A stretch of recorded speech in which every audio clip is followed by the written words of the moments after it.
لم يكتفي بالتفوق على المهاجمين ورؤوس الحربة والهدافين بدوري الأبطال من حيث التهديف، بل هلأ صار عم بينافس بعض الفرق وعم يتفوق عليهم من حيث التهديف بدوري أبطال أوروبا. عم نحكي عن الوحش النرويجي إيرلينغ هالاند اللي سجل 52 هدف ب 50 مباراة، يعني أهدافه أكثر من مبارياته، وبالتالي تفوق على أندية بشكتاش، سيلتيك، باناثينايكوس، ليل، أندرلخت، دينامو زغرب.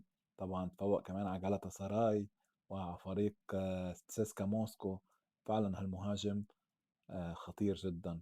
يعني أرقام كريستيانو رونالدو وميسي بدور الأبطال عن جد معرضة أنها تنكسر من الوحش النرويجي.